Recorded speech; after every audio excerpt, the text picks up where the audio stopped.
Good morning 12th class. बेटा हम लोग चैप्टर 9 स्टार्ट कर चुके हैं। उसमें हम पढ़ रहे हैं कि आहार आयोजन मतलब मील प्लानिंग। मील प्लानिंग का मीन्स ये होता है कि हम एक ऐसा आहार बनाएं, हमारा जो पूरे दिन भर का जो रूटीन है खाने का, उसमें वो सभी चीज़ें शामिल होनी चाहिए जो हमारी फैमिली मेम्बर्स की रिक्वायरमेंट को कंप्लीट करती हो। कहने का अर्थ ये है कि अगर हमारे खाने में प्रॉपर न्यूट्रिएंट्स होंगे तो हमारे फैमिली मेम्बर्स की ग्रोथ अच्छी होगी, उन्हें किसी भी प्रकार की कोई डेफिशिएंसी से कोई डिजीज़ नहीं होगी। कई बार क्या होता है, कई चीज़ों की डेफिशिएंसी हो जाती है, कमी हो जाती है, उसके कारण कई तरह की परेशानियां या रोग हो जाते हैं।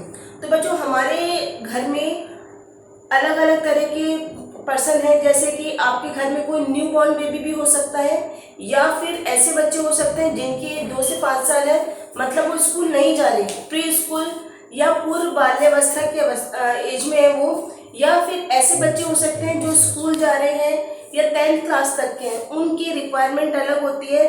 वहीं बच्चों कॉलेज में जाने वाले जो बच्चे होते हैं उनकी बॉडी रिक्वायरमेंट, फूड की रिक्वायरमेंट अलग होती है। उसी तरह अगर हमारे घर में कोई लेडीज़ है जो कि बहुत ज़्यादा हार्ड वर्किंग है, या जेंट्स है जैसे कि आपके मदर फादर जो बहुत ज़्यादा मेहनत का काम करते हैं, उनकी खाने की जो रिक्वायरमेंट है, आहार की जो आवश्यकता है वो अलग होती है, सामान्य से अलग होती है। उसी तरह से यदि हमारे घर में कोई प्रेग्नेंट लेडी है या लैक्टेटिंग वुमन है तो उनकी नीड्स अलग अलग होती है। तो बच्चों आज की क्लास में हम लोग फर्स्ट टॉपिक जो पढ़ेंगे वो है हमारा नीड फॉर मील प्लानिंग, मतलब आहार आयोजन की आवश्यकता।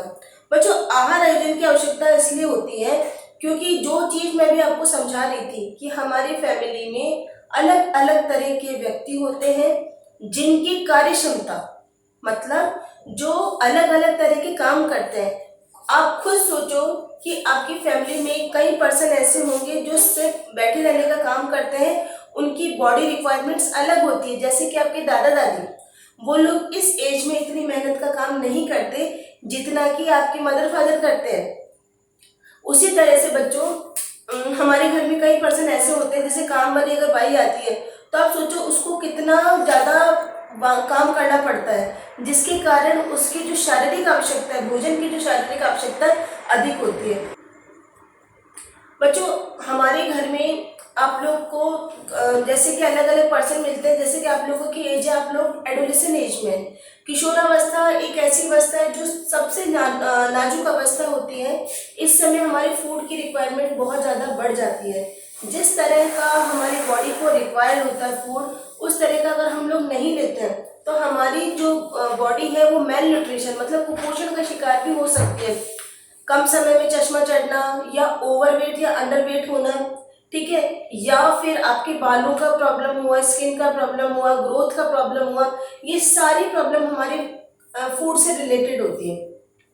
तो बच्चों आप ये देखिए कि जो व्यक्ति, जैसे कि अगर कोई व्यक्ति खेती का काम करता है या मील के अंदर काम करता है, बहुत ज़्यादा पत्थर तोड़ने का काम, इस तरह की मेहनत वाले काम करता है, तो ऐसे व्यक्तियों को बच्चों खाने में कार्बोहाइड्रेट के साथ साथ, मतलब रोटी के साथ साथ उनको अधिक घी, तेल और ये शक्कर, ये तुरंत आपको ऊर्जा देने वाले खाद्य पदार्थ हैं जो आसानी से उपलब्ध हो सकते हैं, इनकी आवश्यकता होती है। वहीं बच्चों कोई ऐसा व्यक्ति जो दिन भर ऑफिस में काम करता है लेकिन उसका मानसिक कार्य ज़्यादा है, ठीक है, वो मेंटल वर्क करता है, साथ में उसको एग्जॉशन भी बहुत होता है, उसको तनाव रहता है, तो ऐसा व्यक्ति भी पूरे दिन भर काम तो कर रहा है लेकिन वो टेबल कुर्सी पे बैठ करके काम कर रहा है। या फिर बच्चों टीचर्स में जो दोनों तरह का मेंटली या फिजिकली दोनों वर्क उनका होता है। इसी तरह से कई और भी काम है, जैसे सुनार हुआ आपका या फिर टेलर हुआ, इनका क्या होता है कि फिजिकल और मेंटल वर्क दोनों होता है। तो ऐसे व्यक्तियों को टेंशन भी ज़्यादा रहता है और इस कारण से इनके खाने में हमारे को फल और सब्जियों की मात्रा ज़्यादा रखनी चाहिए ताकि इनको मिनरल्स और विटामिन सही मात्रा में मिल सके। वहीं बच्चों आप लोगों के लिए अगर मैं बात करूं, आप लोगों की बात करूं किशोरावस्था की, या घर में अगर कोई गर्भवती प्रेग्नेंट लेडी है या धात्री अवस्था, बच्चों धात्री अवस्था हमारे आगे चैप्टर आएगा। धात्री अवस्था या लैक्टेटिंग वुमन वो होती है जो कि गर्भवती होने के बाद जब उसकी डिलीवरी हो जाती है जब वो अपने बच्चे को अपने दूध से पालती है, तो इस अवस्था को हम लोग धात्री अवस्था या लैक्टेटिंग वुमन कहते हैं। तो इस समय बॉडी की रिक्वायरमेंट सबसे ज़्यादा होती है। क्यों? क्योंकि पहले जो बच्चा था वो पेट में था, ठीक है, वो अपने आप हमारी बॉडी से सभी अपनी नीड्स को कंप्लीट कर रहा था, लेकिन वो बेबी अब बाहर आ गया है, अब वो ग्रोथ कर रहा है, बहुत ज़्यादा ग्रोथ कर रहा है। उसकी ग्रोथ टोटली माँ के दूध के ऊपर डिपेंड करती है। तो बच्चों, उस माँ को बहुत ज़्यादा बहुत अच्छा खाना लेना होता है, ताकि वो अपने साथ साथ अपने बच्चे की भी रिक्वायरमेंट को कंप्लीट कर सके। ठीक है बच्चों, तो इसी तरह से हमारी फैमिली में अलग अलग पर्सन होते हैं, उनकी सभी की नीड्स को ध्यान रखते हुए हम लोगों को आहार आयोजन या मील प्लानिंग करनी चाहिए। बच्चों, इसके बाद में हम लोग पढ़ेंगे बच्चों इसके सिद्धांत, प्रिंसिपल ऑफ मील प्लानिंग या आहार आयोजन के सिद्धांत। आहार आयोजन के सिद्धांत में बच्चों अक्सर बोर्ड में क्वेश्चन पूछा जाता है। बच्चों, हम इस चैप्टर में आहार आयोजन के सिद्धांत मतलब प्रिंसिपल ऑफ मील प्लानिंग और इसके फैक्टर्स मतलब कारक दोनों पढ़ेंगे। इन दोनों में से हमेशा एक प्रश्न पूछा जाता है। तो आहार आयोजन के जो सिद्धांत हैं उसमें पहला है पौष्टिक आवश्यकता या न्यूट्रिशनल रिक्वायरमेंट। बच्चों, इसका मतलब ये है कि ये सबसे ज़्यादा इम्पॉर्टेंट प्रिंसिपल है हमारा। इसका मतलब ये होता है कि हमारे घर में जितने भी सदस्य हैं जिनका जिक्र अभी हमने किया था, उन सभी की शारीरिक आवश्यकताओं को पूरी करना। आपका खाना दिन भर में ऐसा होना चाहिए जिसके खाने से हमारी बॉडी की जितनी भी रिक्वायरमेंट्स हैं वो कंप्लीट हो सके।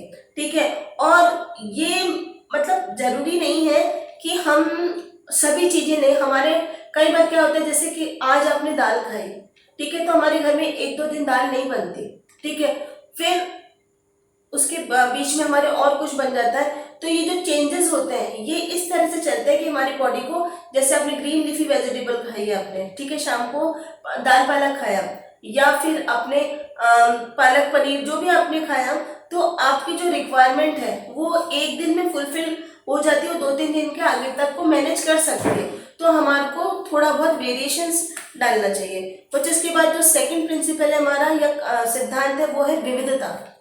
विविधता या वैरायटी का मीन्स ये होता है कि बच्चों अगर हमारे खाने में वही सब चीज़ें सेम रिपीट होंगी तो खाने का किसी का भी मन नहीं करेगा। आप सोचो कि आप जब स्कूल आते हैं तब आपके टिफिन में कुछ स्पेशल होता है, कुछ चटपटा होता है या फिर कुछ अच्छा होता है, तो हमारा खाने का मन पहले से करते हैं कब इंटरवल हो और हम खाना खाएं। क्यों बच्चों, हम लोग चपाती कभी नहीं लाते, हम लोग पराठे लेकर आते हैं, क्योंकि कुछ वेरिएशंस हो जाते हैं। तो ये है कि हम जैसे हमारा जब स्कूल आते हैं तब आप अपने घर पर एक गिलास दूध के साथ 2 ब्रेड की स्लाइस या टोस्ट या बिस्किट कुछ भी लेकर के आ सकते हैं। वो आपको इतनी एनर्जी दें कि आप इंटरवल तक वेट कर सकें। ठीक है, इंटरवल में वही सीरियल्स जो हमने मॉर्निंग में खाया था, जो अनाज हमने मॉर्निंग में लिया था, जैसे कि जिससे ब्रेड वगैरह बनती है, वही चीज़ हम पराठे के रूप में यूज़ करते हैं। पराठे में जैसे आलू का पराठा हुआ या मेथी का पराठा हुआ, ये जो भी फिलिंग वाले पराठे हम लोग यूज़ करते हैं, तो हमारा मन होता है बच्चों हाँ हम लोग गेहूं का आटा ही रहे, लेकिन उसकी शेप्स हमारी अलग अलग हो गई। घर जाकर जब आपने लंच देखा तो उसमें आपके दाल और फुलके तैयार हैं, तो फुलके किसके बनते हैं बच्चों, वो भी हमारे अनाज के ही बनते हैं। इसी तरह से बच्चों शाम को आपने चाय के साथ में जैसे मठरी खाई या पोहा खाया या आपने कोई भी स्नैक लिया, ठीक है, वो भी आपके सीरियल की कम मतलब अनाज की मात्रा को पूरा करता है। तो विविधता खा तो हम लोग गेहूं ही रहे हैं, ठीक है, वो गेहूं सूजी के रूप में है या मैदा के रूप में है या मोटे अनाज के रूप में है, दलिया के रूप में है, वो किस फॉर्म में है, तो कुछ अलग चेंज होता है तो हमारा खाने का मन करता है। मतलब जब हमारे घर में रोज रोज रोटी बनती है, कभी कभी जब पूड़ी बनती है तब सबका बड़ा अच्छा मन करता है, खासतौर से बच्चों का। पूड़ी के साथ साथ जैसे कई बच्चे होते हैं जो पालक नहीं खाते, अगर उन बच्चों को पालक के पराठे या पालक की पकौड़ी खिलाई जाए तो वो आसानी से खा लेते हैं। उसी तरह बच्चों हम लोग जैसे कि हर चीज का मेथड थोड़ा सा चेंज करते हैं। जैसे बच्चों गेहूं के आटे से बाटी बनती है, बाटी सभी को पसंद है, ठीक है, हलवा बनता है, तो आपका जो प्रोसेस है बनाने का वो कुछ चेंज हो जाता है तो उससे हमारे खाने की मतलब मन करता है। ठीक है, तो ये हमारा सेकंड प्रिंसिपल है। आज के लिए इतना ही है और कल की क्लास में हम लोग इसके आगे का पढ़ेंगे। Thank you.